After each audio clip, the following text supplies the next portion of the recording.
जय हिंद। बीते कुछ दिन में उत्तर प्रदेश से ऐसा एक घटना सामने आया जहां दो मुस्लिम युवतियों को देवबंद के कुछ कट्टरपंथियों के द्वारा मारा पीटा जा रहा था और उनके ऊपर बहुत बेरहमी से दंडात्मक कार्रवाई की जा रही थी, जो कि निंदनीय है। और उन युवतियों की गलती ये थी कि उन्होंने गैर मुस्लिम लड़कों से मित्रता की थी, दोस्ती की थी। तो ये जो घटना है, ये देश के उन तमाम लोगों को एक सबक सिखाने के लिए बहुत है, काफ़ी है और पर्याप्त है कि क्या एक मुस्लिम को एक हिंदू के साथ मित्रता करना क्या गुनाह है। अगर ये गुनाह है तो ऐसे हजारों हिंदू हैं जिनका मित्र मुस्लिम भी है, क्रिश्चियन भी है, सिख भी है, सब हैं। तो जो ये कहते हैं कि मजहब नहीं सिखाता आपस में बैर, तो ये क्या सिखा रहा है उन्हें। और कहीं ना कहीं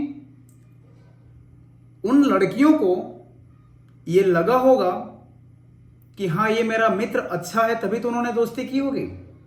क्योंकि मित्रता एक ऐसा संबंध है जो ना किसी के कहने से बनाया जा सकता है और ना किसी के कहने से तोड़ा जा सकता है। ये एक आत्मचिंतन की बात होती है, एक अपने अंदर की वो संतुष्टि की बात होती है कि जहां हमारा आत्मा करता है उनसे हम दोस्ती करते हैं, उनसे हमारा एक बेहतर संबंध होता है। कहीं ना कहीं उन लड़कियों को ये दिखाई दिया होगा कि शायद अगर मेरा मित्र हिंदू होता है तो मुझे तलाक जैसे शब्द का सामना ना करना पड़े। आधे उम्र बीतने के बाद मुझे तलाक ना लेना पड़े, दर्जनों बच्चे पैदा करने की जरूरत ना पड़े, या फिर ऐसा करने की कोई मुझे दबाव ना पड़े। क्योंकि हमारे सांस्कृतिक में ऐसा बिल्कुल ही नहीं है कि हम किसी को जोर जबरदस्ती करके उसके अपने हिसाब से उसका व्यक्तिगत जीवन जीने के लिए उसे मजबूर करें। तो ये सब चीजें बिल्कुल ही गलत है, चाहे वो देवबंद से हो या किसी भी संगठन से हो। अभिव्यक्ति की आजादी की बात करते हैं, सब करते हैं, तो क्या उन लड़कियों की अभिव्यक्ति की आजादी नहीं है कि वो अपने हिसाब से अपने मित्र ले, अपने हिसाब से अपनी दोस्ती कर सके। ऐसे में तो बहुत सारे हिंदू लड़की भी है जो कि मुस्लिम उनका फ्रेंड बने हुए हैं, और मेरे मित्र बहुत हैं जो मुस्लिम धर्म से आते हैं, जिन्होंने ऐसे कुरीतियों का खुला विरोध करते हैं कि हम ये दर्जन बच्चे और तलाक ऐसे शब्दों से नफरत करते हैं। तो कहीं उसी में से वो लड़कियां भी होंगी जिन्हें लगा हो कि मुझे सनातन संस्कृति से जुड़ना उनके भविष्य के लिए एक बहुत महत्वपूर्ण भाग हो, वो बहुत महत्वपूर्ण पल हो।